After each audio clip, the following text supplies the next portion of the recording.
안녕하세요. 사연에 빠지다의 DJ 민영입니다.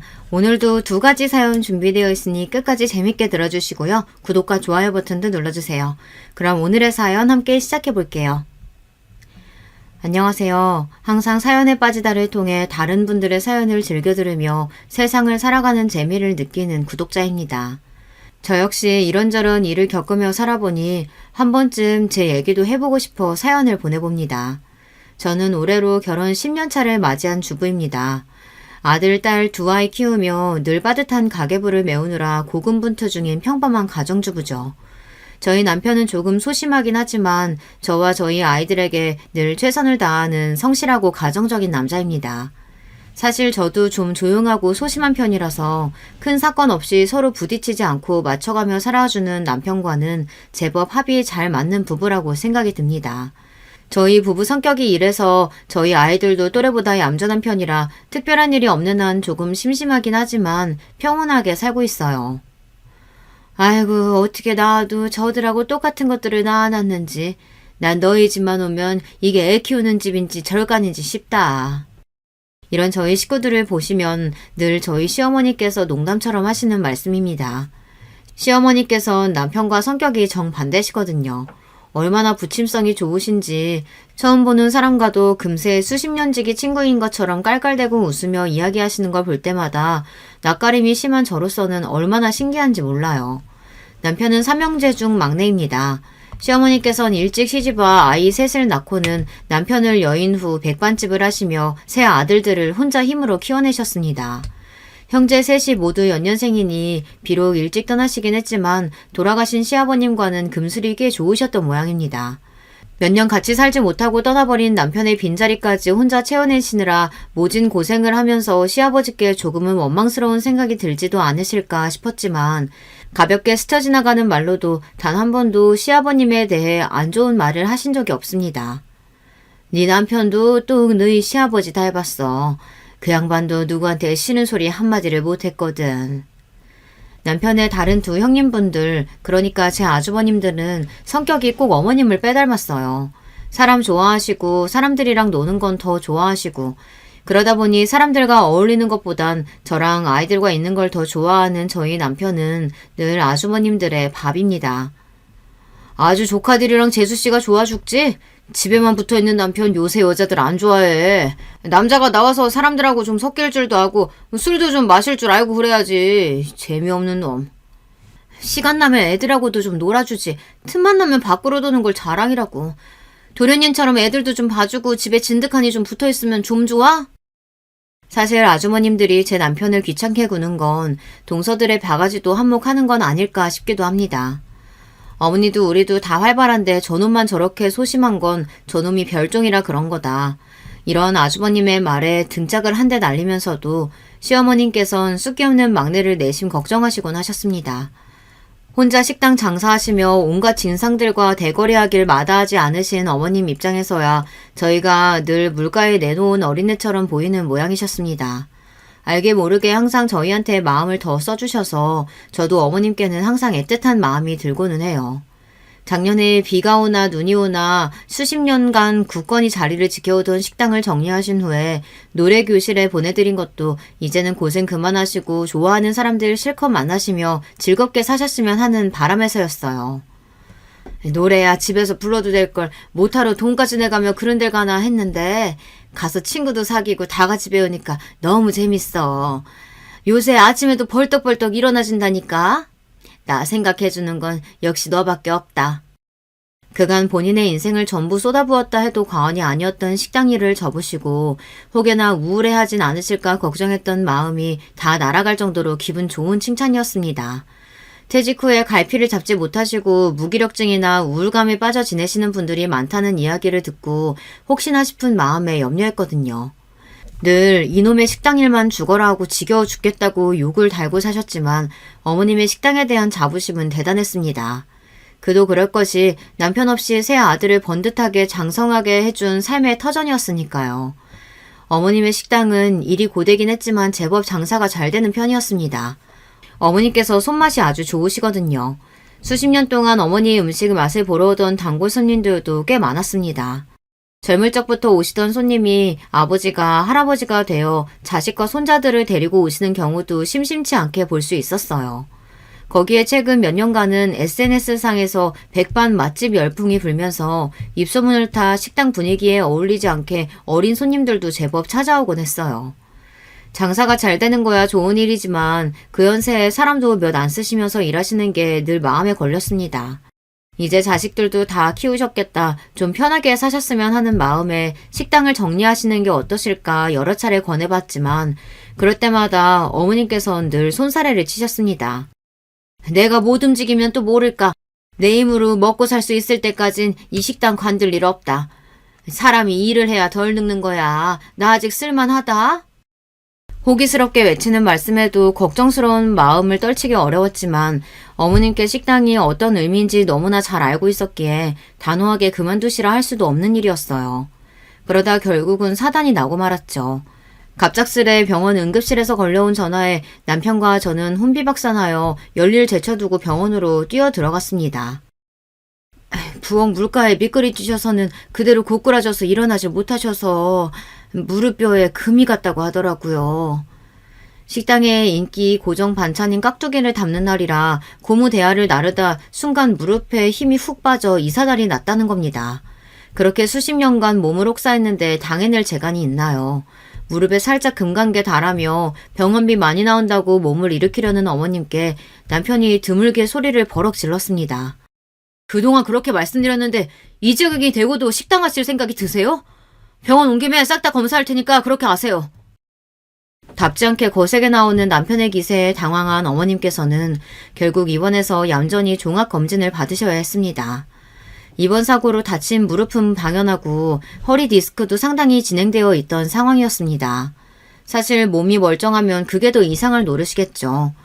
결국 이 지경이 될 때까지 고집스레 식당 일을 손에서 놓지 않으셨던 어머님께 저도 순간 원망스러운 마음이 들었습니다. 건강은 한번 잃으면 돌이키는 게 쉽지 않잖아요. 하지만 평소 모습과는 달리 잔뜩 풀이 죽은 어머님 모습을 보니 또 측은한 마음이 들었습니다. 검사를 마치고 퇴원한 어머님 댁에 온 가족이 모여들었습니다. 안건은 당연히 식당 처분에 관한 것이었죠. 삼형제 모두 더는 어머님 일하시는 곳 못 본다며 의견 일치를 보았습니다. 한참을 말이 없으시던 어머니께서는 이런 몸 상태로는 더 이상 식당 일을 하는 게 무리라고 판단하셨는지 드디어 결단을 내리셨습니다.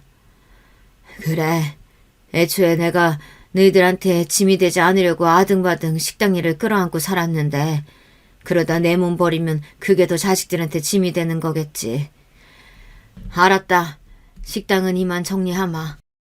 마음을 먹는데 오래 걸려서 그렇지 어머님은 평소 시원하시던 성격답게 결정을 마치고 나니 오히려 홀가분해 보이셨습니다. 그때 요리조리 어머님과 가족들 눈치를 보던 둘째 동서가 입을 뗐습니다. 어머님, 그럼 식당은 파실 생각이세요? 장사는 아직 잘 되니까 자식들 중에 이어서 하는 게 어떨까 싶은데. 내가 일은 안 해도 아직 남아있는 직원들도 있고 그 사람들 마땅한 일자리 봐줄 때까진 장사하는 시간을 줄여서라도 영업은 할 거야. 어지간히 정리되면 처분할 거고. 그래도 아예 처분한다고 생각하시지 말고 시간을 두고 천천히 생각해보시면. 생각해보면 뭐 결과가 달라지니? 애초에 가업으로 있던 식당도 아니고 자식들 다 직장생활 하는데 물려줘도 너희들 이거 못 끌고 간다.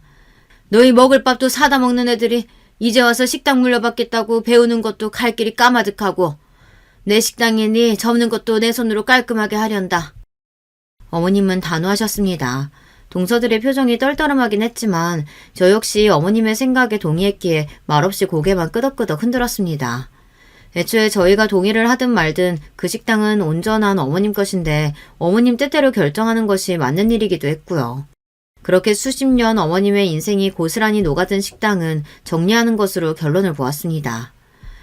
어머님 댁을 나서는 길에 동서들이 잠깐 이야기를 좀 하자는 통에 남편을 먼저 집으로 보내고 근처 카페로 향했습니다.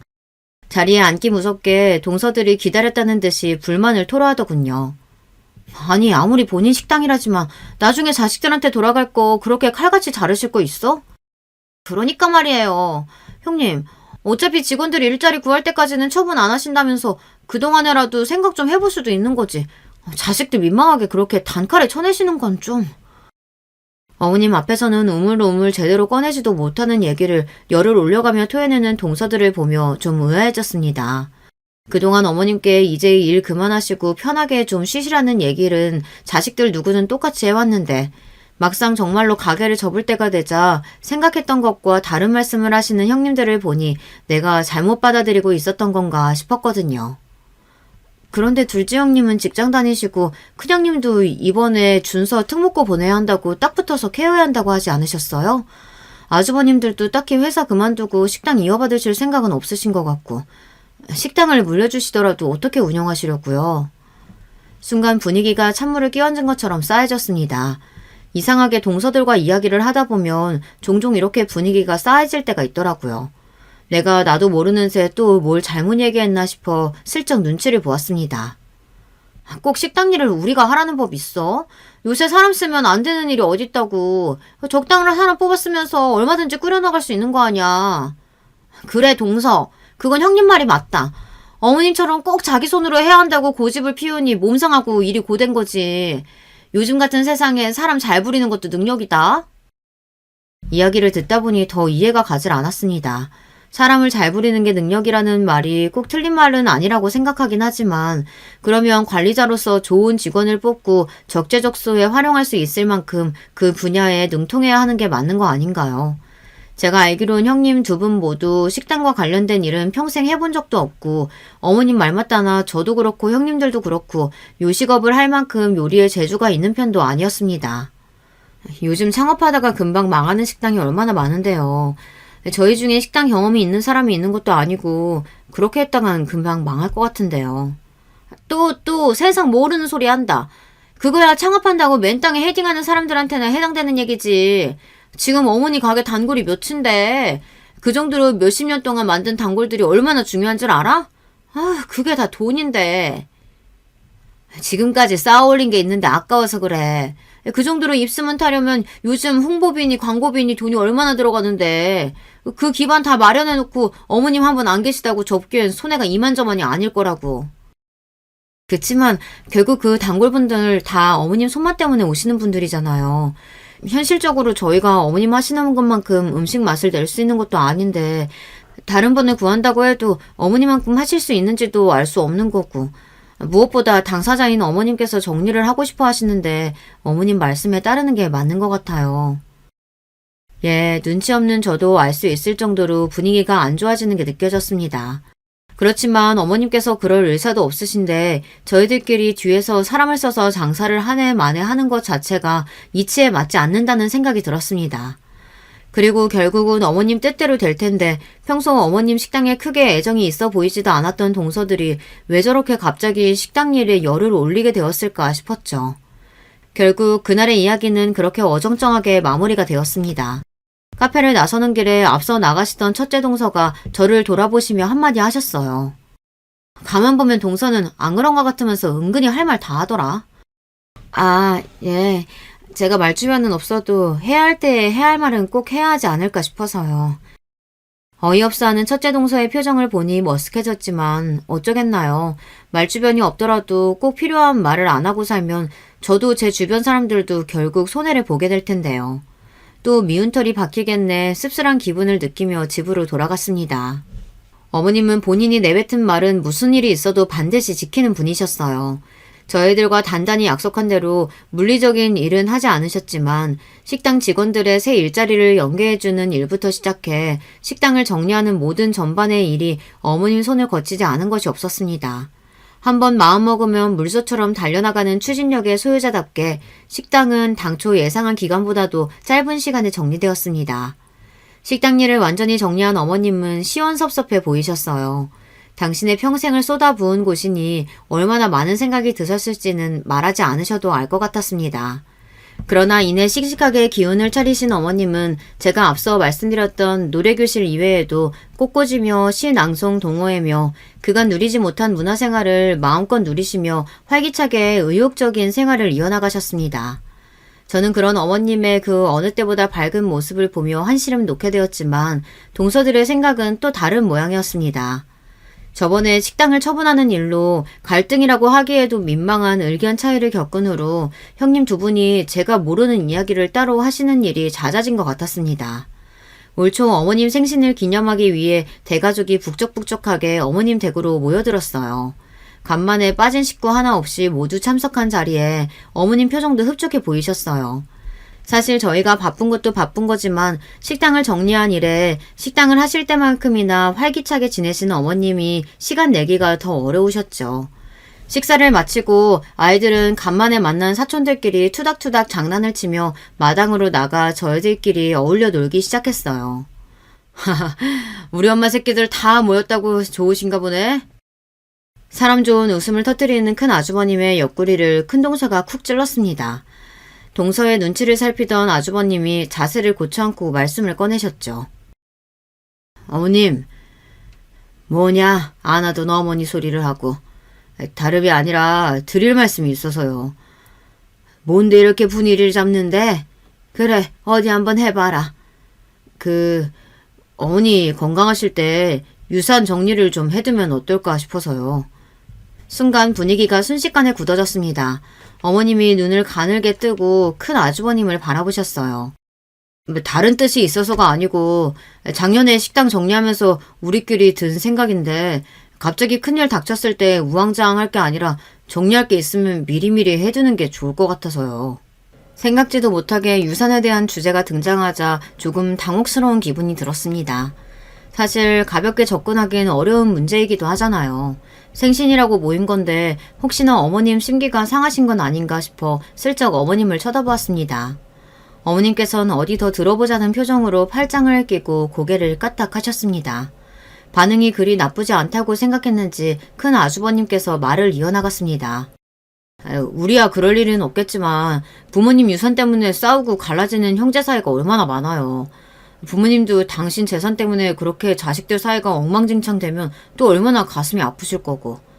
그러니까 부모님 성하실 때 부모님 뜻에 따라 정리할 걸 미리 정해두면 나중에 서로 갈등의 소지도 없고 당황스러운 일도 없을 테니까 얼마나 평화롭고 좋아요. 저희 부부는 처음 듣는 이야기였지만 두 집끼리는 이미 얘기가 된 부분인지 큰동서와 둘째 동서가 시선을 주고받는 것이 보였습니다. 요새 두 분이 붙어 하시던 이야기가 이건가 보다. 큰 아주버님 말씀을 듣고 보니 아주 일리가 없는 이야기는 아니라고 생각이 들어 가만히 이야기를 들어보자 마음먹었습니다. 이내 둘째 아주버님이 말을 이었습니다. 그래, 사실 진작에 한번 말이 나오긴 했어야 할 일이었어. 요즘 같은 세상에 이게 꺼려할 얘기도 아니고 왜 부모님 상조도 미리 만들어두면 부모님 더 오래 사신다는 얘기도 있잖아요. 서로 얼굴 붉힐 일 없이 미래 얘기를 충분하게 해서 정리를 해두면 좋지. 총대는 형님 두 분이 매셨지만 딱 보기에도 모양새가 동서 두 분이 부축인 것 같긴 했습니다. 이왕이면 이런 이야기가 나올 거라는 정도는 미리 해주셨으면 좋았을 걸 싶었지만 저보다는 두 분이 쿵짝이 더 잘 맞는 편이시니 그럴만도 하지 하며 대수롭지 않게 넘겼습니다.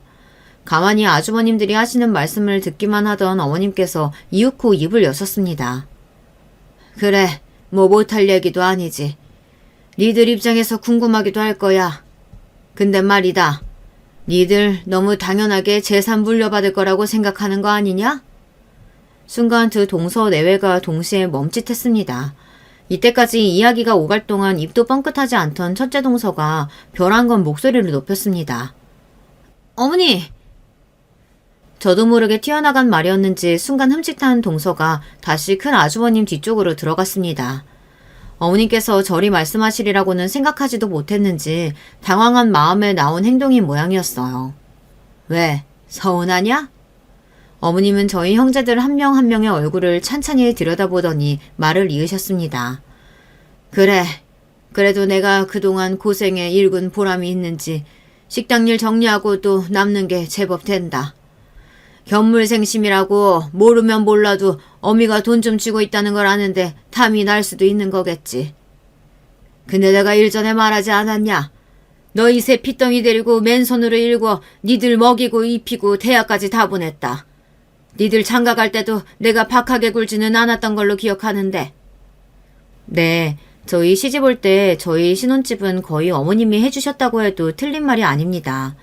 당시에 저도 직장을 다니고 있었고 남편도 직장인으로 돈을 벌었지만 요새 집값이 어디 신혼부부가 감당할 수 있는 수준이던가요. 처음 인사드리러 왔을 때 어머님께서는 내가 다른 건 몰라도 니들 살 집은 내 힘으로 마련해주마 하며 분명하게 못을 박으셨습니다. 물론 남편에게 너희가 살 집이니 그동안 저축한 돈은 집 구하는데 다 보태라는 말도 확실하게 하셨고요. 결과적으로 그래서 저희 신혼집에 제 돈은 한 푼도 들어가지 않았습니다. 그럼에도 신혼집을 저와 제 남편 공동 명의로 해주신 것까지 참 화통하고 확실하신 분이구나 생각했죠. 사실 요새 비슷한 조건의 사람들끼리 결혼하면서 남자 쪽에서 100% 집 해오는 경우는 드물잖아요. 그래서 민망한 마음에 모아둔 게 많진 않지만 그래도 집에 보태겠다는 제 말에 어머님께서는 시원하게 대답하셨어요. 이 정도는 해줄만 하니까 해주겠다고 한 거야. 나 먹을 거 못 먹어가요. 쥐어짠 거 아니니까 그냥 줄 때 고맙습니다 하고 받아라. 정 불편하면 유산 미리 땡겨받았다 생각하고. 저희 집에선 시집가는 딸 신혼집 보태주기는커녕 혹여나 제가 도와달라고 하진 않을까 말 돌리기 바빴습니다. 아무리 친부모라도 비교가 안 되려야 안 될 수가 없더군요. 오히려 다른 집들은 딸들이 시집가기 전에 부모님 키워주셔서 감사하다고 저축한 통장도 내밀고 한다던데 이런 말이나 하는 부모님을 보며 몇 해 전 오빠 결혼식 때에는 대출까지 받아가며 신혼집에 보태주던 게 생각나 평생 오빠와 차별당하고 자랐던 상처에 소금을 끼얹는 기분이었습니다. 그래서 더욱이 저런 예비 시어머니의 행동이 쉽지 않다는 걸 잘 알고 있었어요. 그래, 본인 아들이야 아들이라 치지만 며느리는 남의 집에서 큰 생판 처음 보는 젊은 여자인데 이렇게까지 해주시는 건 이미 분에 넘치게 받은 거야. 앞으로 더 욕심낼 생각 말고 감사하는 마음으로 살아야겠다. 이렇게 다짐했습니다. 그리고 제가 알기로 위에 형님 두 분도 결혼할 때 똑같이 받은 걸로 알고 있습니다. 어머님 재산이야 어머님 소관이니 제가 관여할 것도 그걸로 서운할 것도 없다고 살아왔지만 두 분 동서 생각은 달랐나 봅니다. 그동안 집안 대소사 치르면서 나 인색하게 굴지 않았다. 니들 끝까지 공부시켜서 다들 결혼시키고 집 구해준 걸로 내 할 일 다 했다고 생각한다. 니들 결혼할 때도 분명히 말했던 것 같은데 지금까지 하고 싶은 거 참아가며 일만 했는데 이제 남은 건 내가 다 쓰고 죽을 거야. 이 말씀을 끝으로 어머님께선 난 내 할 말 다 했고 더 들을 말 없다 하시며 자리를 털고 일어나셨습니다. 아주머님 두 분은 상황 파악이 덜 된 모양인지 좀 벙진 표정으로 멀뚱히 눈만 깜빡이고 둘째 동서는 어쩔 줄 몰라 하며 큰 동서 눈치만 봤습니다. 큰 동서의 표정이 아주 가관이더군요. 마치 배신이라도 당한 것처럼 얼굴이 시뻘개져서는 악에 받쳐 보이는 게 오늘은 절대 잘못 걸리면 안 되겠다 싶었습니다. 그래서 어머니께 인사를 드리고 아이들을 챙겨 일단 집으로 돌아갔습니다. 집에 돌아가서 다시 찬찬히 생각을 해보니 아예 말도 못 꺼낼 이야기는 아니다 싶긴 했지만 그래도 시기가 영 좋지 않았다는 생각이 들었습니다. 어머님 생신이었잖아요. 하루 이틀 늦게 한다고 문제가 있을 만한 일도 아니었는데 좋은 날 하기에는 적절치 않은 말이지 않나 하는 생각이 뒤늦게 들었습니다. 그러고 나니 어머님께서 대놓고 말씀은 하지 않으셨어도 내심 많이 서운하셨겠다라는 생각이 들더군요. 그래서 다음날 어머님이 좋아하시는 고구마 케이크를 사들고 다시 어머님 댁으로 향했습니다. 왜? 나 다 꺾여 있을까 싶어서? 농담처럼 말씀하셨지만 어머님은 정말 평소보다 조금은 풀이 죽어 보이셨어요. 하루에 몇 개씩 다니던 모임도 안 나가시고 집에만 계시는 걸 보면 제 기분 탓만은 아니었겠죠. 이럴 때 말주변이 있으면 참 좋았을 텐데 마땅히 위로해드릴 만한 적절한 말도 잘 떠오르지 못하는 스스로가 답답하게 느껴졌습니다. 그래서 괜히 케이크나 한 조각 잘라 어머님 손에 포크를 쥐어드렸어요. 너는 안 서운하냐? 틀린 말씀 하신 것도 아닌데 서운하고 말고 할 게 뭐 있나요? 제가 여상스럽게 대답하자 어머님께서 피식 웃으셨습니다. 너도 참 한결같다. 무슨 뜻인가 싶어 어머님을 바라보았지만 어머님께선 묵묵히 케이크를 드시기 시작하셨습니다. 그러더니 넋두리하듯 천천히 말씀하셨어요. 어제 그러고 나서 한 놈도 연락하는 놈이 없다. 동서들 기분이 꽤 상해 보였으니 동서들이 먼저 연락할 리는 없고 아주버님들이야 그런 동서들 눈치 보며 몸이나 사리고 있었겠죠. 저는 고개를 주걱거리며 케이크에 포크를 찔러 넣었습니다. 내 자식들이야 내가 잘 알지. 지들이 먼저 그런 생각하진 않았을 거고 애들 엄마가 옆구리 찌른 걸 별 생각도 안 하고 어미 앞에서 주절주절 떠든 걸 모르지 않는다. 다 키워 장가보낸 아들 놈이야. 내 아들 아니라 며느리 남편이라고들 하니 뭐 지 마누라 말 잘 듣는 거야 뭐라 할 마음도 안 든다.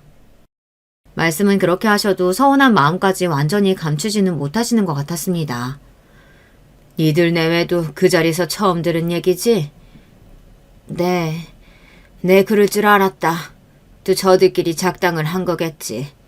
그러니 너도 순둥순둥하게만 굴지 말고 좀 대거리도 하고 그러라고 평소에 그렇게 얘기를 해도 맨날 괴롭혀도 티도 안 내고 당해주지 마. 내가 언제 괴롭힘을 당했지 의아했지만 어머님 마음이 풀리시는 게 먼저이니 하시는 말씀을 가만히 듣고만 있었습니다.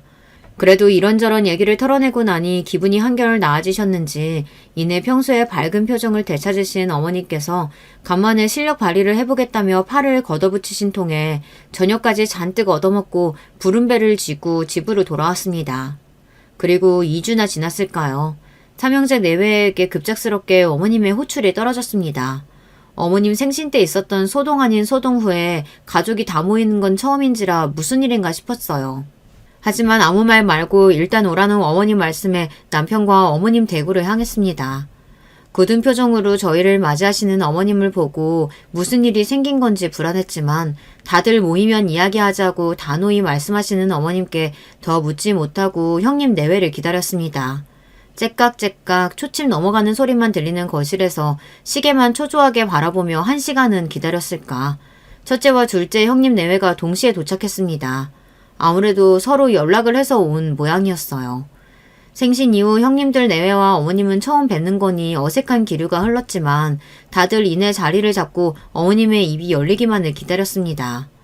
어머님은 다들 자리를 잡은 후에도 잠시 침묵하시더니 이내 정적을 깨고 말씀하셨습니다.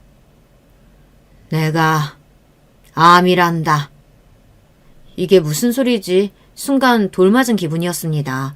주변 공기가 순식간에 얼어붙는 것 같았습니다. 내가 아는 그 암 말하는 거 맞나? 제대로 정신을 못 차리고 있는 와중 옆에 있던 남편이 물었습니다. 암이요? 무슨 암? 위암 말기란다. 굳은 표정이었지만 대수롭지 않게 하시는 말씀이 비현실적으로 느껴졌습니다.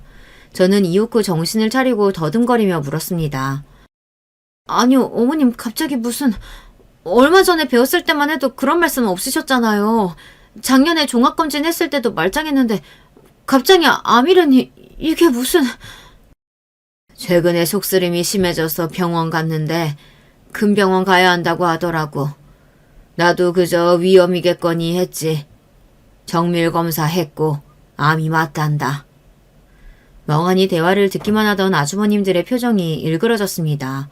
순식간에 울상이 되어버린 제 남편들 옆에 동서들도 많이 당황한 눈치였어요.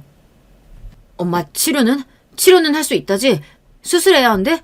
얘기 좀 해봐. 큰 아주머님이 울먹이며 속사포처럼 말을 쏟아내기 시작했습니다.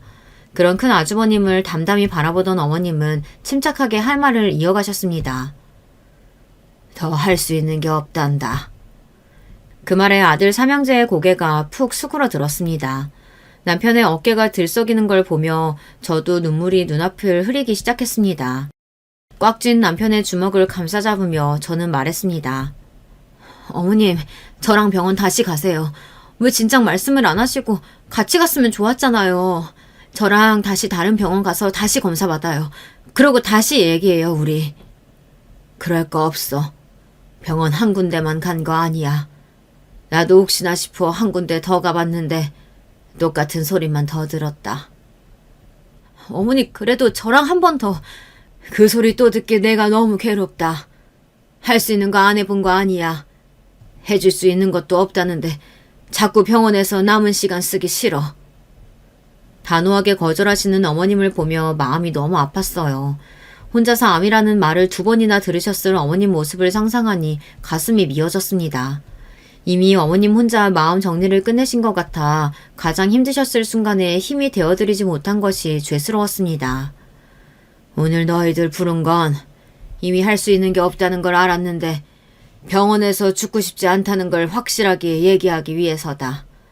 너희들 입장에서야 이제 알았으니 이 엄미 데리고 병원도 가고 싶고 치료도 하고 싶겠지만 의미 없는 일로 병원에서 고생만 하다 끝내고 싶지가 않어. 힘들겠지만 내 뜻 따라줬으면 한다. 이 말씀을 끝으로 어머님은 입을 다무셨습니다. 더 설득하고 싶은 마음이 굴뚝 같았지만 아직 상황을 제대로 받아들이지도 못했는데 가뜩이나 말재주 없는 제가 말로 어머니께 생채기를 더 내드리진 않을지 염려스러워 말을 꺼내기가 어려웠어요. 해야 할 말은 다 전했으니 오늘은 돌아가라는 어머님 말씀에도 발이 떨어지지 않았어요. 삼형제 역시 마찬가지인지 누구 하나 쉬이 자리를 뜨지 못했습니다. 그러다 둘째 동서가 말했습니다. 어머님이 아프시면 자식들이 더 기운을 내야지. 앞으로 갈 길이 먼데 준비할 건 준비하고 서로 상의도 해봐야 하지 않겠어요? 어머님도 지금 혼자 계시고 싶으실 테니 일단은 저희 집에 가셔서 다들 얘기 좀 해봐요. 차마 발길이 떨어지지 않았지만 정말로 앞으로의 일을 이야기해봐야 했어요. 그래도 어머님을 혼자 둘 수는 없었으니까요.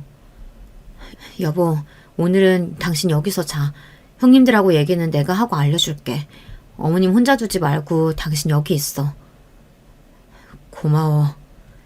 눈시울이 붉어진 남편이 안쓰러워 손 한 번 더 꼭 잡아주고는 떨어지지 않는 발걸음을 옮겼습니다.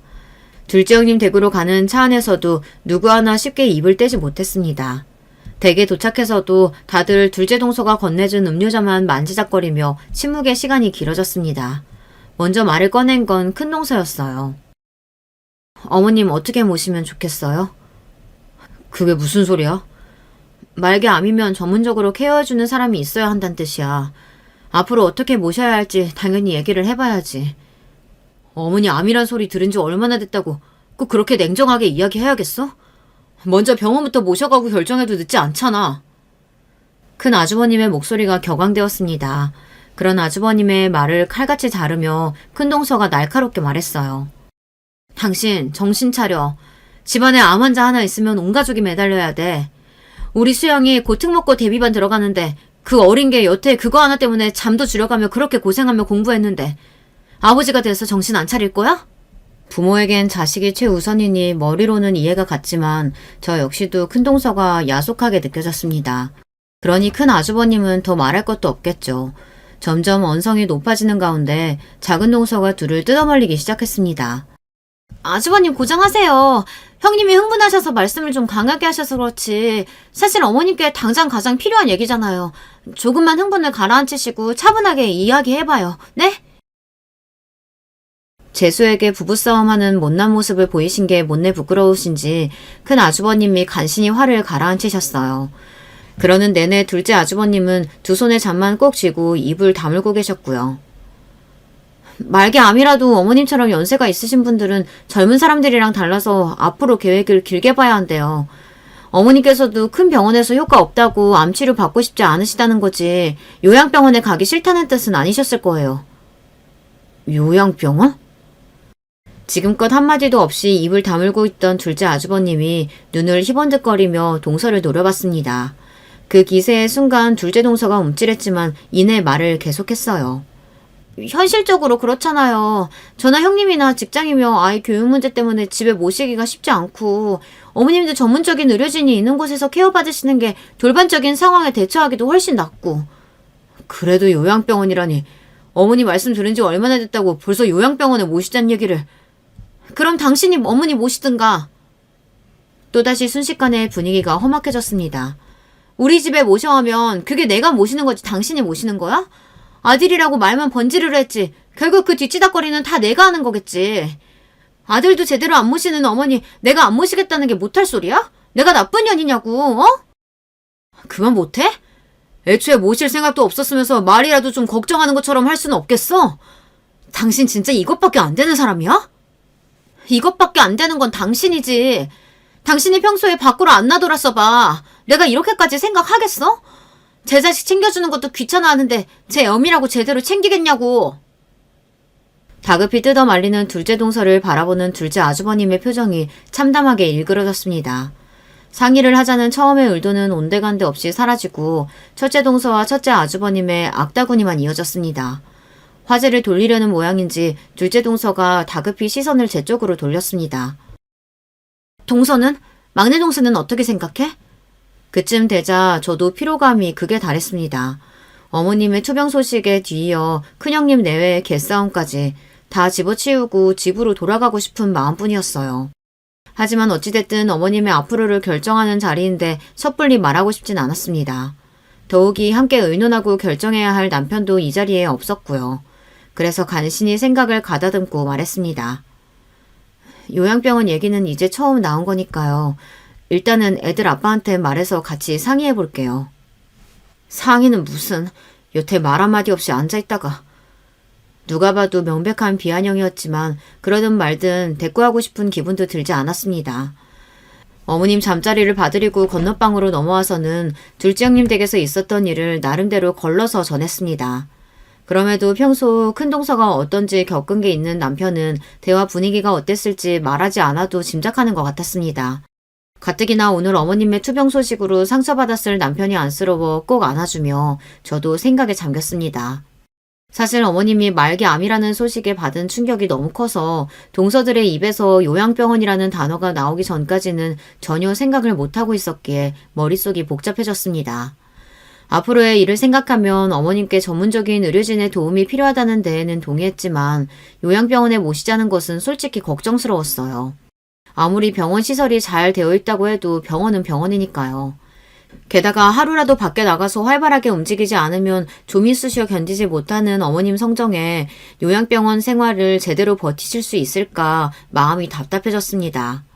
집에서 모실 때는 그래도 잘 버티시는가 싶으시더니 요양원에 모시자 하루가 다르게 상태가 급속히 나빠지시더니 금방 돌아가시더라는 친구 부모님들의 이야기도 영 마음에 걸렸습니다.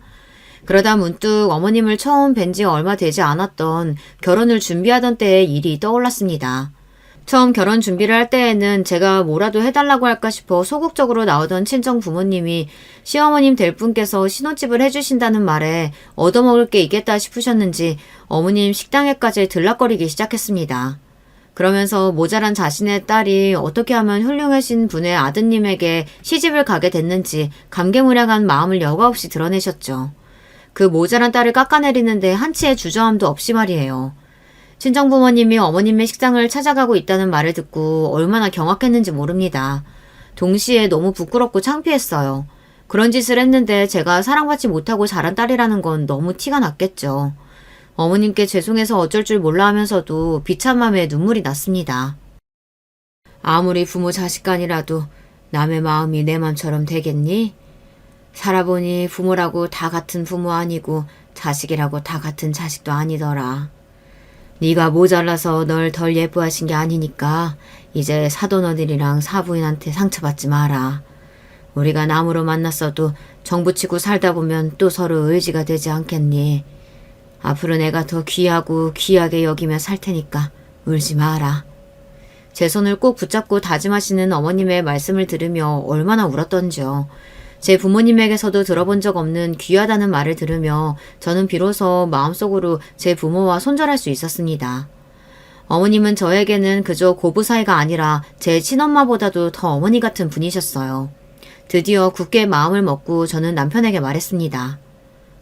어머님, 우리가 모시자. 남편은 놀랐는지 새빨개진 눈을 동그랗게 뜨고 말똥말똥 저를 쳐다보았습니다. 제가 먼저 모시자는 말을 꺼낼 줄은 몰랐던 모양이에요. 제가 지금 당장 직장을 다니고 있진 않지만 저희도 아이가 둘인데다 가게에 보태려고 간간히 부업도 병행하고 있었거든요. 그런 상황에서 암 환자를 집에 모시는 게 쉽지 않을 거라는 건 저나 남편 모두 말하지 않아도 잘 알고 있었습니다. 당신 정말 괜찮겠어? 말을 먼저 꺼내준 제게 고마워하면서도 남편은 걱정을 감추지 못했어요. 그렇지만 나중에 혹여 상태가 많이 안 좋아지셔서 병원에 모시게 될지라도 일단은 할 수 있는 데까진 해보고 싶었습니다. 고마워, 정말 고마워, 고마워 여보. 제 양손을 꼭 부여잡고 남편은 고맙다는 말만 연신 반복하며 눈물을 뚝뚝 흘렸습니다. 그래, 해보는 데까진 해보자. 그래야 남편도 저도 후회가 남지 않을 것 같았어요. 마음을 먹었으니 더 거칠 것이 없었습니다. 아주버님 두 분과 동서들에게 단체 문자로 저희가 어머님을 모시겠다고 연락을 보냈습니다. 어머님 집에서 하룻밤을 보낸 다음 날 두 형님 내외가 다시 어머님 댁으로 찾아왔습니다. 분명 어제 보낸 문자 때문이겠거니 했습니다. 아니나 다를까 먼저 현관문을 박차고 들어온 둘째 아주버님이 제 손을 꼭 잡고 연신 감사 인사를 건넸습니다. 재수씨, 고맙습니다. 정말 고맙습니다. 남편이 꾸벅꾸벅 허리까지 접어가며 감사 인사를 반복하자 둘째 동서는 영 민망한 모양이었어요. 곁에 서 있던 큰 아주버님은 그새 더 울었는지 눈이 퉁퉁 부어 있었습니다. 제가 정말 재수씨 뵐 낯이 없습니다. 죄인처럼 고개 숙인 큰 아주버님을 보며 큰 동서는 언짢은 기색을 숨길 생각도 없어 보였어요. 대뜸 나온 첫 마디에 가시가 잔뜩 박혀 있었어요. 요양병원 모시자고 말 다 맞춰놨더니 고세 동서가 모시겠다고 문자만 딸랑 보내? 대번에 질린다는 표정을 지은 남편이 큰 동서를 쏘아보았습니다. 큰 아주버님과 둘째 아주버님도 언성을 높였습니다. 형수님, 진짜 그러시는 거 아닙니다. 당신 도대체 사람이 왜 그렇게 꼬여있어? 누가 당신한테 어머니 모시래? 재수씨한테 고마워하지 못할 망정 이게 뭐하는 짓이야? 당신 어머니인데 고마워해도 당신이 고마워해야지. 왜 내가 숙이고 들어가야 하는 건데? 동수야, 집에서 팔자 좋게 놀고 있으니까 그럴 여유 있는지 몰라도 난 우리 애 학원 픽업하고 뒷바라지 하는 것만으로도 벅차. 얘 교육은 죄다 나한테 맡겨놨으면서 뭐 아는 게 있기는 해? 팔자 좋게 놀다뇨. 형수님 정말 막 하시네요. 도대체 뭐가 그렇게 마음에 안 드셔서 애엄마한테 이렇게까지 막말하십니까? 좀처럼 언성을 높이는 일이 없는 저희 남편까지 화를 참지 못하자 첫째 동서의 기세도 주춤하는 듯 했습니다. 그러나 이내 화살은 다시 저에게 돌아왔어요. 손이 사람이 그렇게 알아듣게 말했으면 고분고분 따를 줄도 알아야지. 너 예전부터 마음에 안 들었어. 너만 좋은 사람이야? 우리가 뭐 나쁜 마음 먹고 어머니 요양병원 보내자고 한 것도 아니고 지도 요양병원으로 보내면 편하고 좀 좋아? 기껏 생각해서 얘기해줬더니 건방지게 문자나 떨렁 보내고 네가 그렇게 좋은 사람이야? 재수없게 아주 세상 착한 척은 혼자 다 하고 있어. 당신 정말 미쳤어? 첫째 아주버님의 목소리가 경악으로 가득 차 있었습니다. 삼형제 누구 하나 할 것 없이 첫째 동서를 무섭게 노려보았어요. 무겁게 흐르는 침묵을 깨고 둘째 동서가 빈정대기 시작했습니다. 아니 근데 동서가 좀 하는 짓이 밉살스럽긴 하지. 모질 생각이 있는 거였으면 어제 모였을 때 바로 얘기했으면 우리도 요양병원 얘기까지는 안 꺼냈을 거 아니야. 무슨 말 같지도 않은 소리를. 아니 그렇잖아. 형님이랑 내가 요양병원 얘기까지 꺼냈는데 대뜸 자기가 어머니 모시겠다고 하면 우리 입장이 뭐가 돼? 자기는 아픈 어머니 모시는 효부고 우리는 세상 못돼 처먹은 며느리야? 그만 좀 해. 어머니 계신 집에서 도대체 이게 뭐하는 짓이야? 그때였습니다. 줄곧 방 안에 계시던 어머니께서 문을 쾅 열어젖히고는 맹렬한 기세로 뛰쳐나오셨어요. 오냐, 내가 곧 죽어도 니들 집으로 갈 일은 없을 테니까 걱정들 하지 마라. 노기를 뗀 눈이 동서들을 쏘아보았습니다. 그 기세에 고삐 풀린 망아지처럼 날뛰던 동서들도 바짝 쪼그라들었죠. 유산이 어쩌니 저쩌니 떠들어대더니 시엠이 아프다니 얼른 갖다 버리지 못해서 아주 안달들이 났구나. 그런데 어쩌냐. 내 전 재산은 몽땅 수환이 애미 주련다. 갑자기 생각지도 않았던 유산 이야기가 튀어나오자 이게 무슨 영문인지 몰라 그 자리에 있던 자식들 눈이 죄 동그랗게 띄었습니다. 그러든지 말든지 어머님께선 더욱 충격적인 발언을 내뱉듯이 토해내셨습니다. 나 암 안 걸렸다. 이게 대체 무슨 소리인가요? 미처 상황을 파악하기도 전에 분에 못 이긴 어머니께서 따발총처럼 거침없이 말을 쏟아내셨어요. 자식놈들이 죽은 날도 안 받아놓은 어미 유산 얘기 꺼내기에 친구들한테 얘기했더니 이놈들이 진짜 유산 받을 자격이 있는 놈들인지 아닌지 확인해보라고 하더라.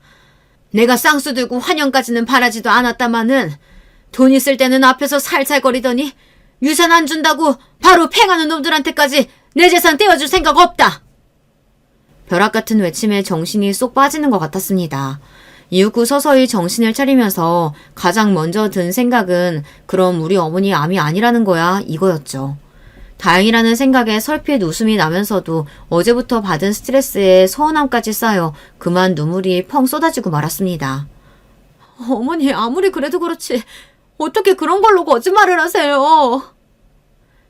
제가 먼저 엉엉 울어버리자 이 황당하고 충격적인 사태에 대해 정작 어머님의 세 아들들은 제대로 화도 내지 못했습니다. 어머님 역시 저와 아들들 앞에서 민망하신지 겸용적인 표정을 감추지 못하셨습니다. 지켜보던 두 동서들의 낯빛은 하얗다 못해 시퍼렇게 질려가기 시작했어요. 어머님, 아니 그게 아니고... 민망함에 몸둘바 올라하며 쩔쩔매는 둘째 동서와 달리 큰 동서는 변명을 할 생각조차 못하는 듯 했습니다. 하기야 그 폐악을 부려놨으니 입이 10개라도 할 말이 없겠죠. 순간 큰 동서의 얼굴이 시뻘겋게 달아오르더니 이내 혼자서 어머님 댁을 박차고 나가버렸습니다. 거실에는 목 놓아 엉엉 우는 제 울음소리와 간간히 삼형제의 훌쩍이는 소리만 났습니다. 총극도 이런 총극이 없었죠. 그리고 나서는 그 이후로 큰 동서는 어머님 댁에 코빼기도 비치지 않고 있어요. 작은 동서는 혹여 어머님 마음이 풀리면 자기도 유산 한 귀퉁이라도 받아낼 수 있지 않을까 하는 생각이 들었는지 뒤늦게 어머님께 입안에 혀처럼 굴려고 들었지만 저희 어머님이 그 꼴을 두고 보실 분인가요. 단박에 어머님 댁에서 쫓겨난 후로는 눈치만 살피고 있습니다. 그리고 저는 어머님께 아파트 한 채를 받았습니다. 그날 유산을 다 제게 주시겠다고 하신 게 홧김에 하신 말씀이신 줄 알았는데 실컷 울어제끼고 난 저에게 미안하다 하시며 대뜸 노후자금으로 마련해둔 아파트를 제 명의로 돌려주시겠다는 말씀을 하셨어요. 아직 어머님께서 목숨을 담보로 거짓말하신 것에 대해 분이 풀리지 않았던 저는 그거 진짜 받았다간 제 꼴이 우스워진다며 퉁명스레 대꾸했지만 네 꼴 아무리 우스워져봤자 지금 내 꼴보다 더 우습겠냐? 그렇게 말씀하시며 다음날로 당장 세무사를 깨고 명의 변경을 진행하셨습니다. 세상에 이런 일이 다 있나 아직도 얼떨떨한 기분입니다. 그리하여 저희 어머님께서는 여전히 활기차게 왕성한 취미활동을 즐기시며 재미있게 살고 계십니다. 저희 어머님이시지만 정말 종잡을 수가 없는 분이에요. 다시 생각해도 정말 황당무계하기 이를 데가 없지만 그래도 아프시지 않는다는 게 그렇게 다행스러울 수가 없습니다. 살다 보니 정말 별일이 다 있네요. 그래도 어머님 덕에 지루할 줄 모르고 삽니다. 황당한 저의 얘기 들어주셔서 감사해요. 여러분, 두 번째 사연 시작하기 전에 좋아요, 구독 꼭 눌러주실 거죠? 그럼 두 번째 사연 바로 시작합니다. 안녕하세요. 저는 경기도 고양시에 거주하고 있는 40대 남자입니다. 직업 특성상 저는 운전할 일이 엄청 잦은데요. 일할 때 차에서 사연에 빠지다 채널을 틀어놓으면 사연에 저도 모르게 몰입되면서 운전하는 길이 지루하지 않게 돼요. 오늘은 제가 직접 경험담을 나눠보고자 합니다. 제 나이 딱 30살이 됐을 때 만난 인연이 있었어요. 저보다 한 살 아래의 29이었던 그녀는 수수한 인상 소유자여서 처음부터 느낌이 좋았습니다. 수더분하고 단정해 보였고 무엇보다 사람에게서 풍기는 느낌이 되게 다정다감하더라고요. 오빠, 내가 성인 되고 나서 연애를 딱 2번 해봤다? 근데 그 2번이 나한테 안 좋은 기억을 심어줬어. 왜냐면 2번 다 상대방이 날 두고 바람을 폈거든. 그러다 보니까 혹시 나한테 문제가 있나 이런 생각까지 드는 거 있지. 마음 상처를 깊이 받았고 이제는 연애를 떠나서 사람 자체에 대해 불신이 생기더라. 여보하고 지금 알콩달콩 문제없이 만나고 있다는 게 사실 나한텐 꿈만 같아. 진짜? 아니, 넌 어떻게 그런 쓰레기 같은 놈들만 사귀었어? 성현아, 절대 너한테 아무 잘못 없는 거 알지? 그런 놈들이 이상한 거지 너한테 문제가 있어서 그렇게 됐던 게 아니야.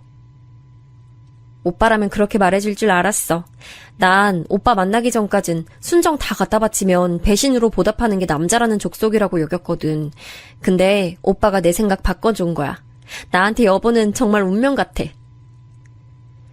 어느 날 둘이 데이트 도중 가진 술자리에서 그녀가 이런저런 말들을 했었는데 그런 소리 듣고도 가슴에 아무 반응 없는 남자가 세상에 어디 있겠어요? 저는 그날을 기점으로 애정이 더욱 커졌어요. 저 하나만큼은 절대 이 여자를 배신하거나 실망시키지 않겠다는 각오가 훨훨 타올랐죠. 참고로 저희 두 사람은 각 집안의 수준이 아주 비슷했는데 그렇다 보니 서로 넘치거나 아쉬운 게 없어서 좀 더 결혼으로의 진행이 수월했습니다. 양가 모두 재산이 넉넉한 건 아니었지만 각자 노후 준비가 돼 있는 수준이었네요. 1년 연애를 하고 상견례를 했습니다. 결혼 정년기에 만났던 그녀, 제 아내는 당시 모아둔 돈이 2,500만 원이었습니다. 26부터 정식으로 돈을 벌기 시작했다고 했으니 저와 결혼식 올린 그녀 나이 30살까지 딱 4년의 기간이었죠. 성현아, 그러면 대충 네가 1년에 600 정도를 모아온 셈이네. 그치? 네가 서비스업에 종사하면서 많은 급여를 받고 있는 건 아니니까 이게 절대 적은 금액이라고 생각하고 싶진 않지만 조금 의구심이 들긴 하네. 왜? 오빠, 나 정도면 괜찮게 모은 거 아니야? 내가 샤넬백 하나가 있기를래 아니면 자차가 있기를래. 나 씀씀이 절대 해픈 여자 아닌 거 여보도 알잖아. 그러니까 더 궁금한 거야. 너 2년 전까지는 자취가 아니라 본가에서 생활했다 그랬고 자취도 대학 동기하고 같이 살아서 지출이 없었을 텐데 알뜰살뜰하게 절약하며 사는 네가 연봉에서 4분의 1만 저축을 했다고? 나머지 돈은 혹시 어디로 갔는지 물어봐도 돼? 우리 이제 서로만 믿으며 살아가는 부부가 됐는데 굳이 적금 같은 거 숨겨둘 필요는 없다고 생각하거든. 내가 그냥 대충 둘러대면 어련히 돈을 쓸 곳에 쓰면서 살았겠구나 이렇게 여기고 넘어가면 될 일이지. 오빤 왜 그렇게 기를 쓰고 내가 돈을 어디다 썼는지 알아내려고 들어? 나 괜히 의심이라도 받는 입장 된 것 같아서 기분 나빠. 취조하는 거야 뭐야. 그리고 나 웬만하면 기분 나쁘다고 직접적으로 말 안 하는 여잔 거 오빠 알지? 그러니까 이건 진짜 오빠가 잘못했어. 제가 사과하면서 일단락됐는데요. 아내는 집안에서 3남매 중 막내입니다. 먼저 결혼해서 가정 꾸리신 처형과 형님이 계시고요. 제가 연애 때 얼핏 들어봤던 것도 있고 해서 알고 있었던 부분은 장인어른 장모님 두 분은 처형께서 전적으로 챙겨드리고 계셨고 금전적인 건 형님께서 주로 책임을 지고 계시다는 것이었어요. 아내는 집안에서 너는 네 앞가림이나 잘해라 이렇게 여겨지는 막내였기 때문에 집에 돈을 안 내놨습니다. 연애 초기 때 어버이날이 됐었는데 제가 부모님께 카네이션 생화와 용돈 그리고 고급스러운 한정식집을 예약해드렸던 반면 아내는 카톡으로 낳아주고 길러주셔서 감사합니다. 이런 상투적인 문구만 딸랑 보내드리는 게 전부였던 걸 제가 직접 봤습니다. 그랬기 때문에 제가 분명히 아내가 집에도 절대 돈 쓸 일이 없다는 걸 알고 있었는데 결혼할 때 돼서 재산 공개했을 때 좀 당황할 수밖에 없었죠. 최소 3천은 모았을 거라고 생각했거든요. 참고로 저는 4,800 정도가 결혼 당시 있었습니다. 제가 돈을 더 많이 모은 상태였지만 입이 떡 벌어지는 차이도 아니었고 계산기를 두드려가면서까지 재고 따지고 싶은 생각은 추호도 없어서 그냥 결혼했어요. 하지만 훗날 이때를 돌이켜보면 묘한 직감이란 정말 놀라웠어요. 이때 가졌던 아내가 왜 생각보다 돈이 없을까에 대한 의구심이 괜한 게 아니었기 때문이죠. 하지만 이게 드러나는 것은 더 뒤의 일이었고 저는 양가의 축복 속에서 아내와 결혼에 꼴이 냈습니다. 신혼집은 양가에서 5천만 원씩 지원해 주신 1억에다가 제 돈 그리고 제 명의로 대출받은 것까지 합쳐 아파트 전세로 구했어요. 2년 채우고 나면 더 좋은 동네로 옮겨갈 것을 애초부터 염두에 두고 있었고요. 가전, 가구 같은 일체 혼수는 아내가 채웠고요. 결혼하고 나서 어느 날 같이 웨딩 앨범을 넘겨보고 있는데 문득 제가 아는 한 인물이 결혼식장에 안 온 게 생각나더라고요. 성현아, 너랑 자취했던 그 친구분은 왜 안 왔어? 대학 동기잖아. 가장 친할 텐데 이제 보니까 결혼식장에서 없었네. 어? 그게 난 당연히 초대했는데 가족 행사가 그 주말에 겹쳤다고 하면서 못 온다고 하더라? 날짜가 어떻게 딱 그렇게 됐었구나. 아쉽네. 그래도 절친 결혼식이면 꼭 와줄 법한데 괜히 내가 다 서운하네. 가족 행사가 엄청 중요한 거였나 봐. 어쩔 수 없지. 난 별로 아쉽게 생각 안 해. 우리 결혼식 대신 다른 분들이 많이 와주셨잖아. 아내 말처럼 결혼식장엔 하객들이 아쉽지 않게 왔습니다만 거의 다 장모님의 교회 인맥이었어요. 그리고 제가 기억하는 한 아내의 또래 하객들은 신부 측에 거의 보이지 않았고요. 그냥 그러려니 넘겼습니다. 아내는 서비스직에 종사했어요. 제법 외향적이었기에 사람 성격이나 인간관계에 문제가 있을 거란 생각은 해본 적도 없었네요. 매장직은 대부분 아시겠지만 오픈과 마감 교대 근무입니다. 그래서 아내는 이른 오전에 나갈 때도 있었고 점심 이후에 나갈 때도 있었어요. 그리고 주말 이틀 연속 다 쉬는 건 드문 일이었죠. 아무래도 주말에 장사가 더 잘 되는 매장 특수성이 있으니까요. 그래서 저희 부부는 결혼하고 주말에 어떻게 지냈는가 하면 아내가 오픈 업무면 퇴근하고 나서 저녁 외식을 했고요. 마감 업무면 이른 시각에 아침 겸 점심 외식을 했습니다. 이렇듯 저희만의 방식을 만들어 즐겁게 잘 지냈어요. 근데 어느 날 아내가 그러더라고요. 여보, 나 매장 일이 앞으로 너무 바빠져서 출근 전후 모두 시간을 내기 어려울 것 같아. 뭐? 주말에 그 정도로 바쁘다고? 그러면 돈을 더 받아야 되는 거 아니야? 연장수당, 추가수당 뭐 이런 거 당연히 있지? 여보, 내가 무슨 대기업 다니는 줄 알아? 그냥 주먹구구식이야. 그런 게 어딨어. 매장 바쁘다 하면 군말 않고 더 나가서 일하는 거지. 동네 구멍가게도 아니고 번듯한 대형 쇼핑몰에 입점한 곳인데 그럴 수가 있나 싶었네요. 근데 아내가 단호하게 딱 자르니까 제가 말을 더 얹진 못했고요. 전혀 이상하다고 못 느꼈네요. 아내가 너무 바빠졌는데 돈도 제대로 못 받는 것 같아 다만 속상할 뿐이었죠. 제가 더욱 잘하고자 마음먹어서 집안 청소도 제때 잘해놨고 특히 쓰레기 분리수거 이런 것들은 매번 제가 담당해서 밖에 버렸습니다. 그러다 보니 꼬박 들락날락하게 됐는데 그러면서 아파트 소식통인 5층 아주머니와 안면이 생긴다거나 바로 윗집에 사는 남자와 엘리베이터를 같이 탄다거나 하는 경우가 생겼죠. 윗집에 사는 남자는 액면가로 봐도 저보다 최소 67살은 많아 보였는데 유심히 보게 된 이유는 그쪽에서 자꾸 저를 먼저 쳐다봤어요. 저를 응시하니까 멋쩍은 제가 무슨 말이라도 늘 꺼냈죠. 아, 안녕하세요. 일교차가 있어서 저녁엔 좀 쌀쌀하네요. 쓰레기 버리러 나올 때도 이제 반바지는 입지 말까 싶네요. 네, 그렇군요. 그런데 그럴 때마다 단답으로 받아쳐서 민망했습니다. 어느 날은 제가 아내하고 밥을 먹다가 그 얘기를 꺼냈어요. 당신 우리 윗집 남자 있잖아. 왜 결혼 못하고 사는지 알 것 같더라. 사람이 너무 부침성이 없어. 결혼을 못하다니? 아니야. 그 사람 이혼해서 혼자 사는 거야. 뭐? 이혼남이었어? 아, 그랬구나. 처음 알았네. 근데 당신은 그걸 어떻게 알았어? 글쎄? 그냥 오다가다 엘리베이터나 그런 데서 주워들었나 봐. 소식에 밝고 입 가벼우신 분들 여기 꽤 있잖아. 아내가 깜짝 놀라는 반응을 보였는데 저는 그 변명이 그럴싸하게 들려서 그냥 넘겼어요. 솔직히 아무 생각도 못했네요. 아내의 근무 시간이 자꾸만 들쑥날쑥해져도 저를 여보라고 부르기 시작했었으면서 갑자기 여보라고 가끔 불러대도 저하고 같이 외출해서 노는 걸 언제부터인가 귀찮아하는 눈치를 보여도 저는 이런 것들을 두고서 결코 의심으로 연결해 본 적이 없었어요. 다만 사람의 직감이라는 게 정말 있는지 가끔씩 의미 모를 불안 같은 게 넘실거렸습니다. 너무 깊숙이 잠겨 있었기 때문에 고요했던 그게 수면 위로 드러나는 날이 불행히도 오고 말았죠. 여보, 나 출근할게. 오늘도 바쁠 예정이라서 일찍 나가야 될 것 같아. 냉장고에 반찬 있으니까 알아서 밥 잘 챙겨 먹고 놀고 있어? 뭐?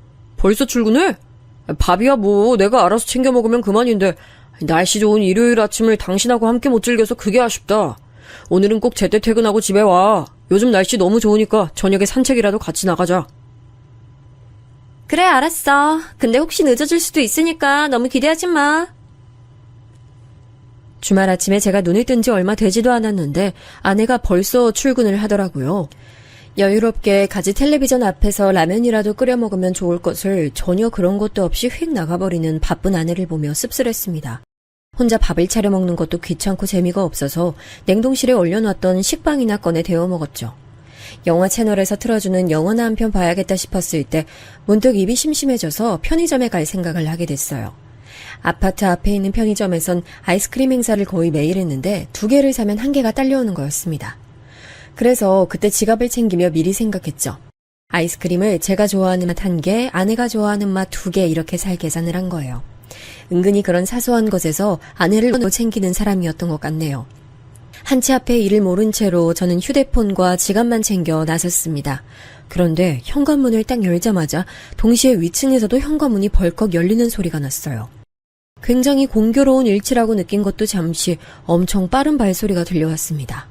다급한 발소리를 내며 누군가 위층에서 내려오고 있었는데 홀린 듯이 소리가 나는 계단을 쳐다보고 있다가 깜짝 놀랐어요. 마치 뭔가에 쫓기는 것처럼 다급하게 계단을 내려온 사람은 제 아내였기 때문입니다. 넋이 나가서 무의식적으로 제가 중얼거렸죠. 당신이 지금 왜 거기서 내려와? 당신 출근은? 여보, 나 좀 살려줘. 나 지금 무서워 죽을 것 같아. 제발 나 좀 도와줘. 다급히 내려온 아내가 저를 발견하고는 부릅뜬 눈으로 다가와 제 팔을 꽉 붙잡았습니다. 완전히 겁에 질려 있는 사람 모습이었어요. 어리둥절함과 동시에 아내가 무슨 봉변이라도 당한 것 같다는 불안감에 휩싸였죠. 사람이 너무 의외의 상황에 놓이면 생각하고 행동하는 게 아예 일시정지가 되더군요. 이 상황 자체가 너무 믿기 힘들어 아내를 훑어봤는데 단화의 뒤축을 꺾어 신었더라고요. 제대로 신지도 못할 만큼 긴박한 상황이었다는 거겠죠. 대체 무슨 일이야? 당신 윗집에서 나온 거 맞지? 지금 거기서 내려온 거지? 맞아. 여보, 윗집 그 남자가 지금 나를 해치려고 해. 넋이 나간 아내가 입술을 파르르 떨며 대답했어요. 그러더니 두 손으로 자기 머리를 감싸주며 흐느끼더군요. 이런 아내의 모습은 처음이었죠. 이상한 예감에 직면했고 저희 집 현관 신발장 서랍을 얼른 뒤져 혹시 모르니 호신용으로 십자 드라이버를 챙겼습니다. 본능적으로 그렇게 행동하기까지 5초도 안 걸렸네요. 그리고 망설임 없이 위층으로 향했죠. 아마도 제 안에 잠재되어 있던 출처 모를 불안감이 그렇게 이끌었네요. 위층에 올라가자 그 집 현관문이 반쯤 열려져 있었습니다. 조심스레 안으로 들어가자 오전임에도 어둑한 집안 풍경부터 눈에 들어왔죠. 거실 빛을 가리는 두꺼운 암막 커튼이 달려있기 때문이라는 것을 알게 됨과 동시에 소파에 반쯤 드러눕다시피 앉아있는 윗집 남자를 발견했습니다. 자고 있는 건지 만 건지 헷갈리는 모습이었고 한 손엔 소주병을 쥐고 있었죠. 거실 가운데 있는 탁자에 소주병이 잔뜩 놓여있는 게 그제야 보였고요. 심호흡하고 큰 소리로 말했습니다. 저기요, 아랫집에서 왔습니다. 제 아내 일로 여쭤보고 싶은 게 있어서 왔는데요. 에? 뭐야? 너 아랫집 놈이잖아. 마침 제 발로 찾아왔네. 예? 제 발로 찾아왔다니 그게 무슨 말씀이신지. 제 부름에 정신을 차린 남자가 몸을 똑바로 일으키더군요. 그러더니 황당한 저를 향해 삿대질을 날렸습니다. 얼마나 술을 마신 건지 눈빛이 흐리멍텅했고요. 야, 네 아내 아니고 내 아내야. 내 여자라고. 내가 우리 성현이한테 이혼 도장 찍으라고 말해놨어. 아주 단단히 일러놨어. 뭐라고? 우리 성현이? 당신이 뭔데 내 아내를 그렇게 이름으로 불러? 이혼 도장이라니? 당장 네 놈하고 이혼하라고 성현이한테 엄포를 내놨다 내가.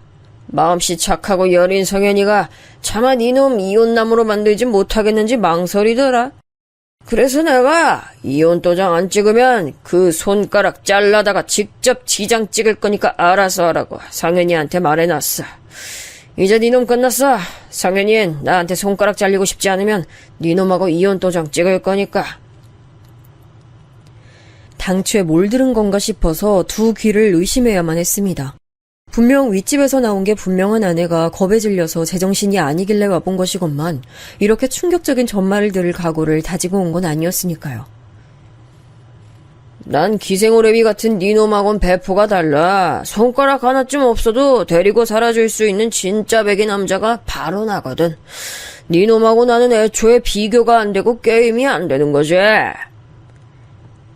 윗집 남자가 지독한 술 냄새를 풍기며 그렇게 말했을 때 저는 등줄기에 소름이 돋았습니다. 완전 제정신이 아니었어요.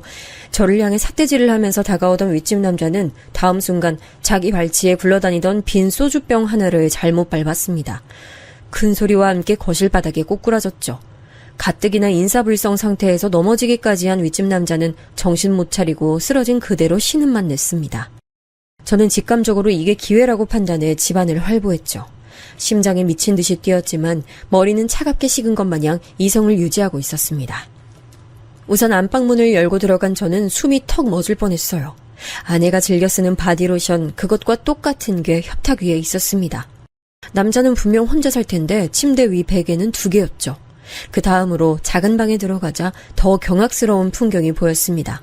옷방으로 쓰이고 있던 그 방엔 여자 옷이 절반가량 비율을 차지하고 있었습니다. 정확히 알 수 있었어요. 그 옷들이 제 아내의 것이라는 사실이요. 스타일이 완전히 아내가 입고 다니는 옷들이었습니다.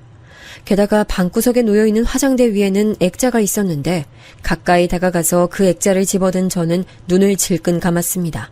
사진 속 환하게 웃고 있는 두 사람은 바로 제 아내와 윗집 남자였습니다. 어떻게 이런 일이 있을 수 있냐는 탄식이 목 끝까지 차올랐어요.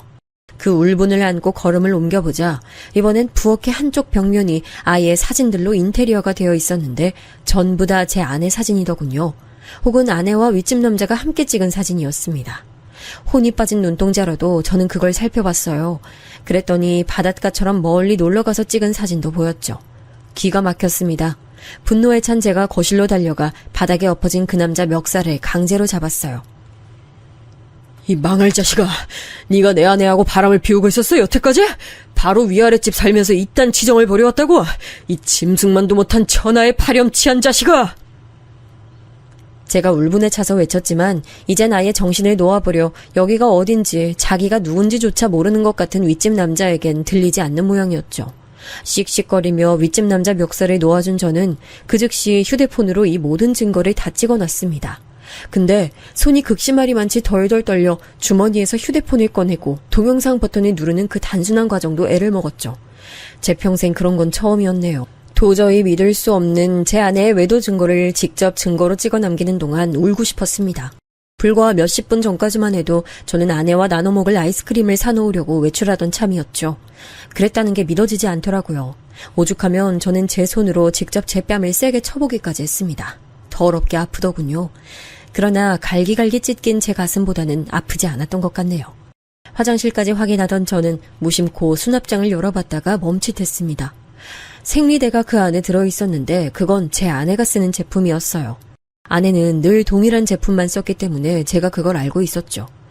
옷들에 이어서 생리대까지 이건 명백한 두 집 살림 증거였습니다. 억지로 심신을 진정시킨 저는 그제야 모든 퍼즐이 맞춰진다는 생각이 들었어요. 왜 아내 근무 시간이 뒤죽박죽이었는지, 그래놓고 그에 맞는 급여는 받지 못하고 있던 건지, 그 정도로 매장을 위한 희생정신과 애사심이 넘치는 사람이라 보기에는 매장의 발전이나 미래에 관한 건 조금도 관심이 없었다는 점까지 자연스레 답이 나오더라고요. 애초에 아내는 추가 근무를 한 적도 없었고 뒤죽박죽으로 근무표로 계속 일을 해온 적도 없었으며 저에게 거짓으로 돌려댄 그 시간들 동안 윗집 남자와 불륜을 저지르고 있었던 겁니다. 출퇴근 전후로도 물론 이 윗집에 있었을 것이고요. 미쳤구나. 완전히 미쳤어. 이건 제정신으로 저지를 수 있는 일이 아니야. 난 그동안 이 미친 행각에 속아나고 놀아놨던 거구나. 저는 이제 아예 코까지 골기 시작한 거실 바닥에 널브러진 남자를 바라보다 문을 나섰죠. 그런데 현관문 바로 앞에 아내가 있었어요. 서로 마주치자 엄청나게 무서운 침묵이 감돌았고 공기마저 얼어붙은 것 같은 느낌이었습니다. 아내 얼굴은 창백하게 질려 있었고 아까와 같이 혼비백산해서 제정신이 아니었던 것과 달리 걱정과 불안으로 점철된 표정이었죠. 남자가 만취한 상태로 무섭게 나오자 겁에 질려 도망친 아내는 저를 보자마자 본능적으로 도움을 요청했던 건데 문득 정신 차리고 보니 자기가 어떤 실책을 저질렀는지 알게 됐던 것이었죠.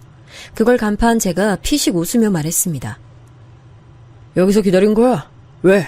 들어오지 그랬어. 당신 어차피 여기 현관 비밀번호 알고 있었을 텐데.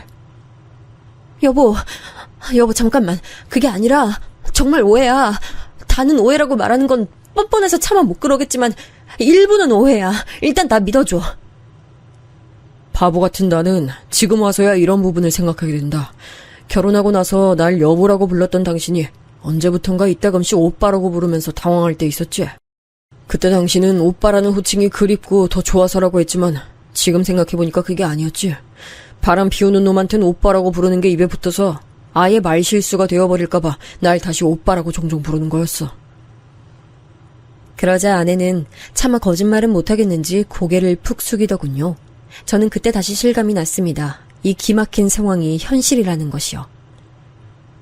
왜 그랬냐 묻고 싶은데 이제 와서 그게 무슨 의미가 있을까 싶다. 당신은 부부간 신뢰를 깨뜨렸고 뻔뻔스레 두 집 살림하고 있었고 난 이제 더 이상 이런 당신과 살 수가 없어. 왜냐고 이유를 물어봤자 무슨 의미가 있겠어. 안 그래? 나와 살 수가 없다니? 그러면 설마 이혼이라도 하자는 소리야? 어떻게 단번에 이럴 수가 있어. 여보 정말 오해야. 가벼운 사이였고 절대 깊은 관계는 아니었어. 말장난 쳐대고 자꾸 치근덕거리는 사람이라서 내가 호기심에 응한 것뿐이었어. 그런데 그 사람이 자꾸 술만 마시면 난폭해지고 막말을 해대서 나도 질린 참이었고 벗어날 궁리만 한 지 오래였어. 정말이야. 글쎄? 그런 거 치곤 전세기간 다 채워도 여기서 살고 싶다고 당신 입으로 말한 지 며칠 안 지났잖아. 그거 얼마 안 됐잖아. 당신 도망치고 싶은 사람 입에서 나올 수 있는 소리야 그게?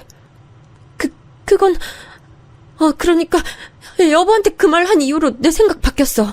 끝내고 완벽하게 정리하고 털어버릴 작정이었어. 아, 그러셔. 근데 거절당했나 봐. 뜻대로 안 됐나 보네. 그러다가 저놈이 술에 만취한 상태에서 당신에게 이혼하라면서 무섭게 구니까 당신이 도망치다가 공포에 질려서 순간적으로 마주친 나에게 도움을 요청해버린 거구나. 아까는 정말로 날 죽일 듯이 내 손가락 자르겠다면서 무섭게 말했단 말이야. 아, 내가 아까 왜 그랬지? 그러지 말걸. 정신이 순간 확 나가서 여보한테 도움 요청하는 게 아니었는데 왜 그랬을까? 그러면서 아내는 울음을 터뜨렸고 주저앉아 한참 흐느꼈어요. 저는 그 들썩이는 몸을 내려다보며 어이가 없었습니다. 순간적인 실수를 저한테 제대로 들킬 빌미를 제공했다는 자기 어리석음을 후회하고 있다는 게 놀라웠죠. 두 집 살림까지 해가며 저를 철저히 기만하고 바람 피워온 걸 후회해야 맞는 수순이었으니까요. 이런 기가 막힌 비밀을 알게 됐다는 것, 그 분노와 배신감 못지않게 따라왔던 건 바로 제 아내라는 사람 자체에 대한 회의감이었습니다. 도대체 어떤 사고방식과 정신머리를 가지고 있으면 이 상황에서도 저렇게 굴 수 있나 싶었네요. 아내에 대한 정남이가 떨어지더군요. 난 이제 1분 1초도 당신하고는 한 집에서 살 수 없어. 양심 있으면 당신 나가. 뭐? 여보, 나보고 대체 어딜 나가라는 말이야. 여기가 내 집인데 어딜 나가. 여차하면 윗집 가면 되잖아. 거기도 당신 집이잖아. 갈 데 없을까봐 걱정은 왜 해? 아내는 입을 꾹 다물었고 그날 저녁에 바로 가방 하나에 짐을 싸서 눈물을 훔치며 집을 나섰습니다. 처가에 가는 것이었죠. 저는 그 나가는 모습조차 보고 싶지 않아 고개를 돌렸는데 아내가 훌쩍이며 그러더군요.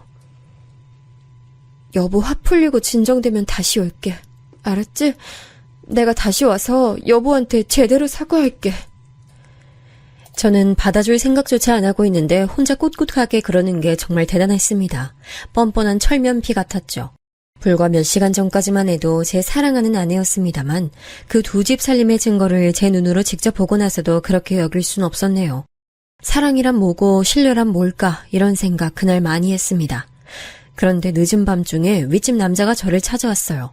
몹시 혼란스러운 표정을 하고 있었고 술 냄새가 아직 미약하게 나는 듯 했지만 정신은 멀쩡히 차린 듯 보였습니다. 정말 죄송하게 됐습니다. 면목이 없습니다.